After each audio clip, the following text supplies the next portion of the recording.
Hello everyone and welcome back to the channel.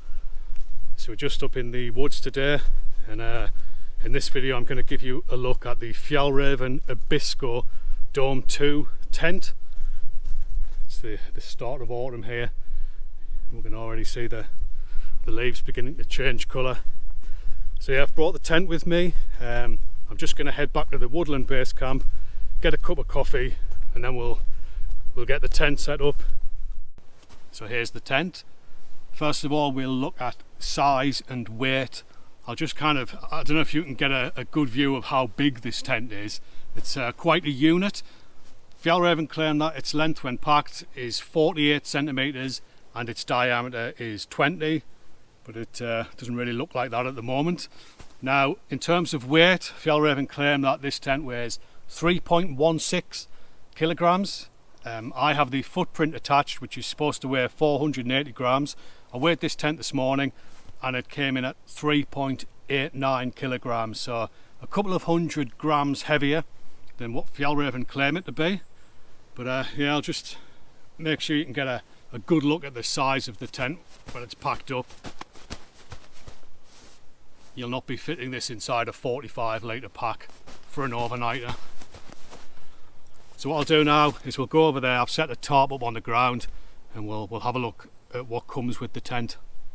So let's have a look what comes with the tent. Obviously you get the stuff sack. Now the poles are kept on the outside. You've got a couple of straps here so you can ratchet down the tent and the poles, and it does have a clip on the top there so your poles don't slip out as you're hiking along. Now the poles, you get 3 of them. They are DAC Featherlight NSL and they have a diameter of 9.6 millimeters, so they're they're quite sturdy, the poles. Now inside the bag here you do have a spare section of pole, which is useful. Now the pegs are DAC V pegs small. You get 18 of these. Now as you can see they are pretty small.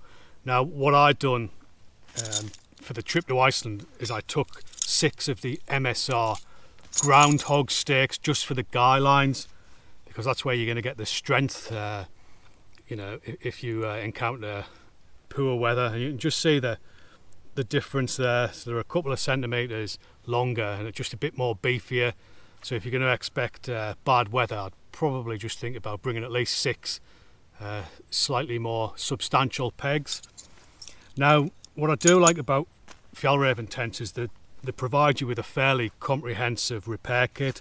So in this one, in the inside pocket of the stuff sack, you get a section of pole repair here, but you probably want to bring some gaffer tape along with you so you can kind of tape it in place if you do happen to break one of the poles. You get a spare guy line. You get a needle and thread here, and they also supply you with different pieces of the tent material. So you've got a piece of the fly sheet here, you've got a piece of the bug net, you've got a piece of the inner fly material, and then you've got a bit of the ground sheet here with an elastic backing on, so you can simply just stick it down over a tear or whatever. So yeah, I just really like the way that they include a little repair kit here, so you can do repairs on the move. I mean, if you're just heading off for a couple of nights and you're not really expecting terrible weather, or you think you're not going to damage your tent, you can leave all this at home and save yourself a couple of grams in weight. But yeah, let's get the tent set up.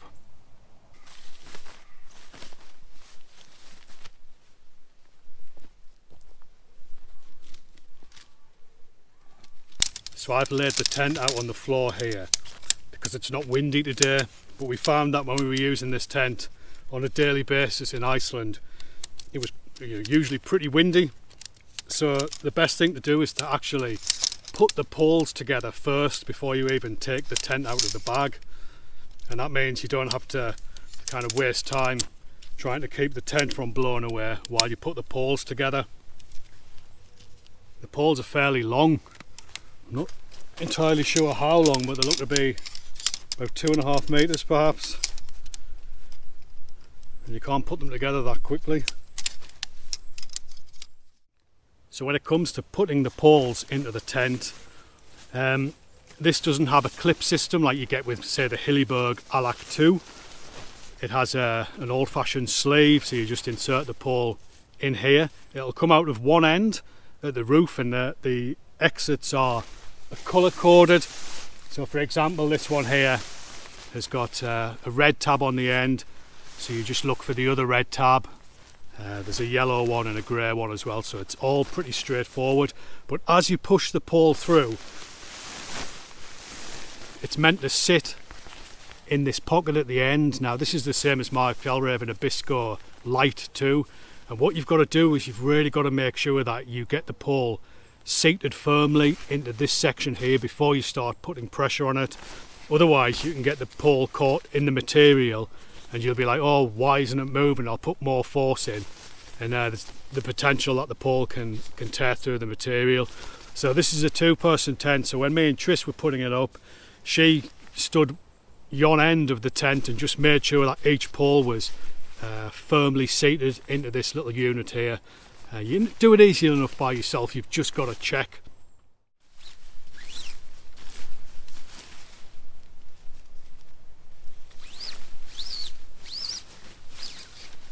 So you can see from one end that you've got the pole in there.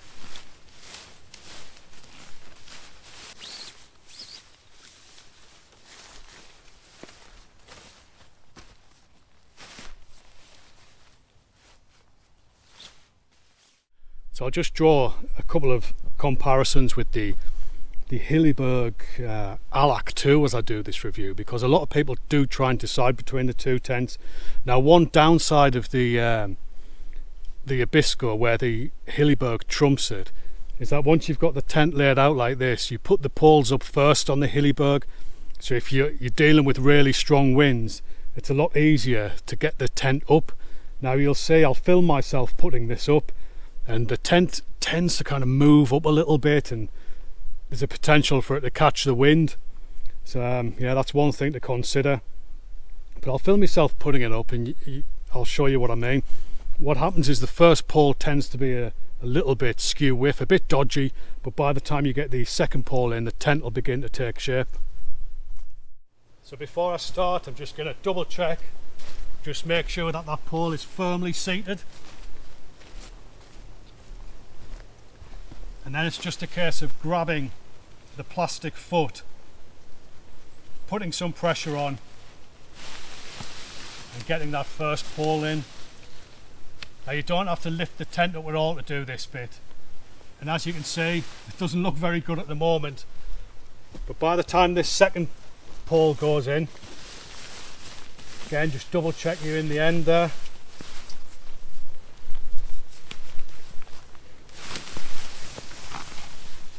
The tent will begin to take shape.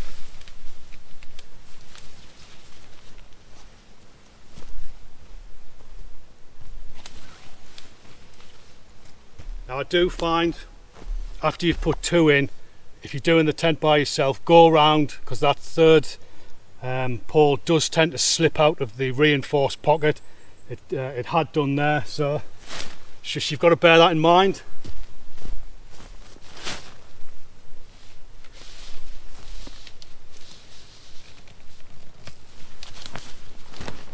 So there you have it. Once you get a bit practice, you can just put it up fairly quickly on your own. So what I do when I pack the tent away is just I'll loosen a couple of these from the top cover, and that just allows you to get access to the different pole sleeves. So once you've got the tent up, you can put these back. Now these are supposed to be designed to be user friendly in the winter when you're wearing a thick pair of gloves. So you've got these little toggles here with a bit of string on the end, and the idea is you put the string through the loop first, and it's just easier to pull through with a pair of gloves on. I haven't tried doing it with gloves, but it's easy enough with bare hands. So the major bonus of having a dome tent is that they are freestanding. So if you're out canoeing, for example, and you want to pitch on a rocky outcrop, it's no problem. And if you want to adjust your tent to find the right pitch, the right angles, you can just lift it up moving around until you're happy. So you've got 6 guy lines on the tent. Now these are made from, I think it's 2mm Dyneema with a break-in strain of 160 kilograms, so should see you through the harshest of winter nights. What I also like about the guy lines is that they're pretty long, which, you know, it's just a matter of geometry really. You want your guy lines to come out as far as possible in bad weather, and that'll give you more structural support. Now they have they've designed the runners as well to be used with winter gloves, so they are pretty straightforward. It's just a little plastic notch. If you want to adjust it, you just pull it up and then it'll just slip into place. So I'll just give you a look at the length of these. You should always really, if you've got the space and you're expecting bad weather, it's just to start with them all of the way out, and then you can adjust from there, and that'll give you the most secure pitch. So what you want to do when you're pitching a dome tent is just look at the trajectory of the pole and keep your guy line lined up to that.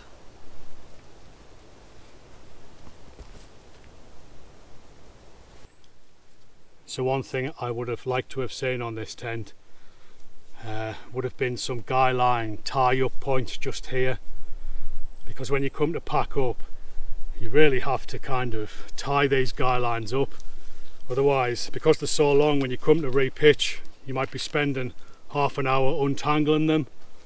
So something up here to keep them together would have been nice, but I actually might start bringing along with me just some elastic, just so I can quickly wrap these up.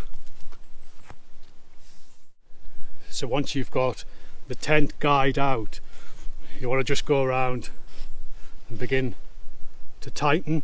Now you'll notice that as you tighten the guy lines, it'll start to bunch up around here. Now that's where the attachment at the bottom comes in. You just pull on the strap above the plastic shoe and it'll straighten the material out and make the tent nice and taut. So that's the tent all set up. So you can see here you've got a ventilation inlet, and there's one on the opposite side as well. So once you've gone round and tightened everything up, you can go around and tighten the top section up as well to stop it flapping around in the wind. And one thing you might notice is it does take up quite a bit of space.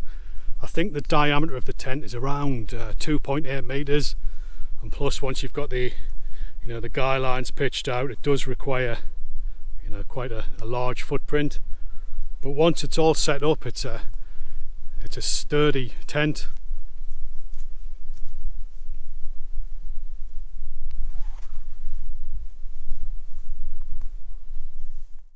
So what Fjällräven have done with the tent material is they've got a 20D triple rip silicone coated nylon for the majority of the upper portion of the tent.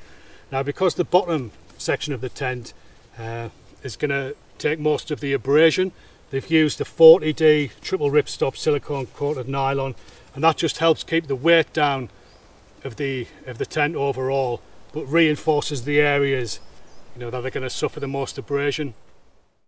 So just a note on the fabrics and the durability. You can buy the Keb version of this tent. Now Fjällräven have 3 different series. You've got the Abisko, the Keb, and then the Polo, which is the expedition grade tent. Now the Abisko is for general purpose use, and the Keb is for slightly more demanding camping. So the Keb version of this is slightly heavier. I'm not entirely sure how much heavier, but I'll put that underneath. And the main difference is the material. For example, the top section is made out of 40D nylon and the bottom is made out of 70D, and the guy lines are rated up to 200 kilograms. I'm not really sure if the poles are any thicker. These are 9.6mm poles, so pretty thick, but you do have to bear in mind that you can purchase separately another set of poles and add those into this tent, which would really increase its durability, which is something I might do in the future for trips up to the Cairngorms and places like that in the winter. It just gives you that peace of mind. So yeah, anyway, let's have a look inside. Right folks, what we'll do here is we'll look at the doors, then we'll look at the features of the inner tent, and then we'll look at the ventilation. I just don't want to miss anything out. I know that most people who are watching this are probably thinking about buying the tent, so I want to give you a really good in-depth look. I don't want to miss anything out. So the doors, you've got a zip here, obviously. You've got a storm cover on the zip all the way to the top.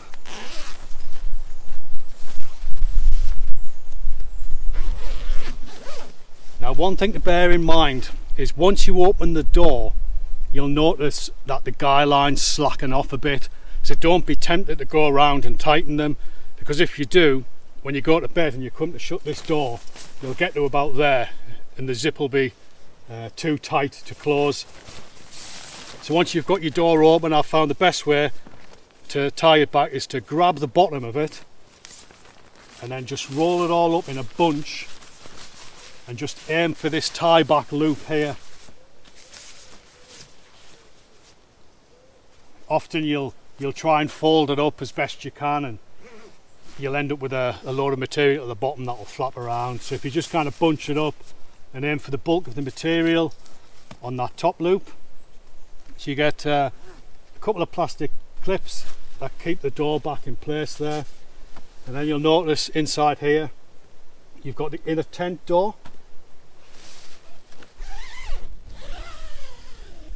So it's a fairly large door here, which is useful, and the door has two layers. So you've got a thick material which will help keep the heat in during the winter, but if it's mild, you can just locate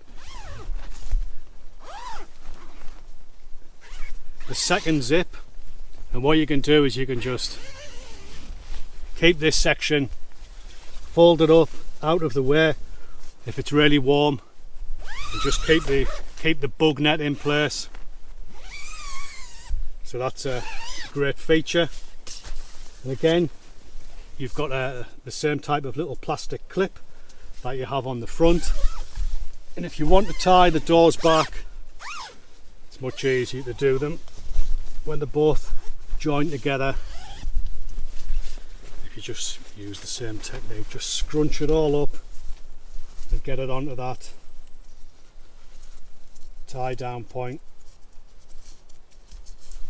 you know, you end up with a good opening here, dead easy to get in and out. Yeah, I mean, same setup on the other side, it's fantastic. So what we'll do now then is we'll just have a look at some of the features that we've got in this inner tent. Right, so the inner tent, what you'll notice is a little loop here where you can just kind of pull out to make it a little bit larger, or if you want a little bit more room in the vestibule area, you can just kind of tuck that in a bit. Now inside, obviously you've got the doors. Now up top it does come with a gear loft, so you've got this little sling here which is useful to, you can keep a torch up on there and light the tent up, or anything important, your mobile phone or what have you. And then on each corner you've got a mesh pocket here, decent enough size, so you get 4 of those.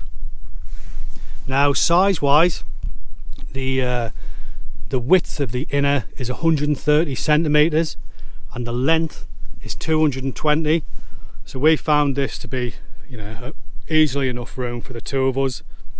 And the height of the inner is 100 centimeters, so you know there's enough room to kind of to sit up and get dressed in the morning. There's enough room for two of us to pack our gear up without getting in each other's way, and because of the design of the tent, you're not getting too much, you know, intrusion from the walls of the tent.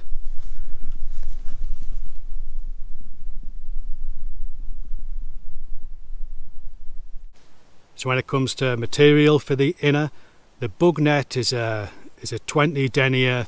It's the no-seam mesh, I think.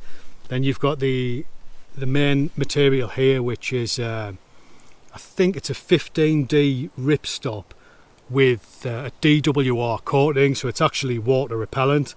And then the bottom is a 40D material with a 6,000mm hydrostatic head, so that's going to keep you dry if it rains. But I do have the the footprint on underneath. Now it is quite expensive, the best part of £100, and they do weigh a little bit, you know, half a kilogram.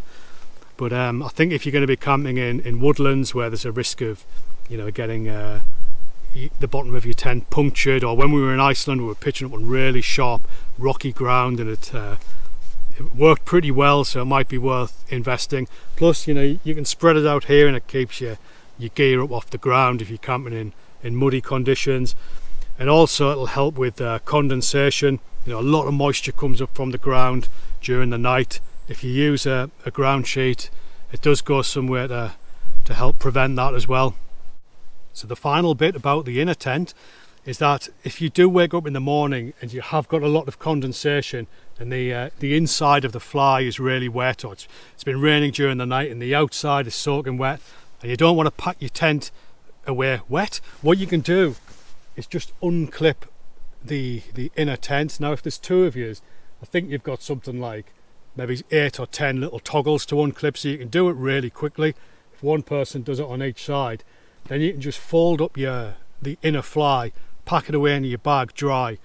You know, if it's pissing down with rain outside, you can get everything packed up and just leave the fly up to pack away last. And then when you come to put the tent up again, you simply just put the fly up, you get in, and in a few minutes you can have the inner toggled and functioning again. So it's a great feature and worth bearing in mind, you know, if you are worried about getting the inner wet. So on either side of the tent you've got this ventilation inlet here. It's exactly the same as the one on the Abisko light. So if you open the first zip, you've got the DWR coated material here, then you've got a bug net there. Now if you open that, you can tie them either both down, or you can keep the bug net up and just tie the other material down. And then on the fly sheet you've got a zip there, and that will open the vent on the fly sheet, and that does have bug net as well. So I think most people, what they'll do is you'll keep the bug net on and then just tie that back. And if you do the same down the other end and make sure that you pitch with one of these sides facing into the breeze, you will get some airflow through on the evening. So you've got one on that side and one on the other, and then if you look up top here, you've got 4 zips, and if you pull those back you'll open up a vent to the top. Now there's another one just there, and again you've got the same little plastic clip, so you can just kind of wrap that up and tie it back. But it's always worth remembering to close it when you come to pack up, just in case you have to put the tent up in the rain again and you don't want any water coming through into the fly sheet. Not the fly sheet, the inner tent.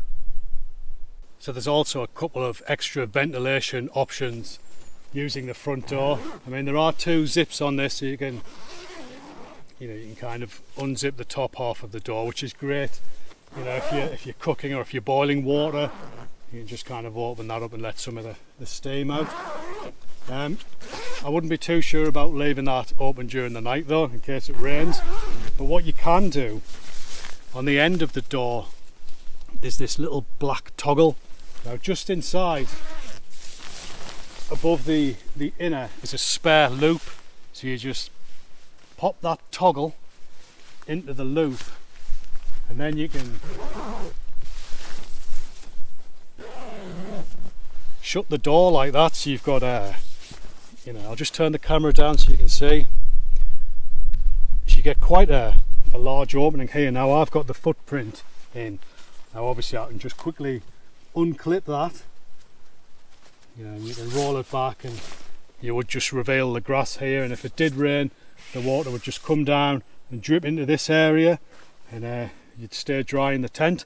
I mean, obviously if the wind changed and you were getting lots of driving rain, then you're going to have to get up and shut the door properly, but it's just another useful feature. I mean, you can do the same on the other side, and in combination with all the other ventilation features, as long as you know you're not going to get heavy rain, you should be able to beat the problem of condensation. Well folks, there it is, the Fjällräven Abisko Dome 2. I hope I've covered all of the features. But yeah, we found this tent really useful. My wife and I, we lived 7 days straight in it in Iceland.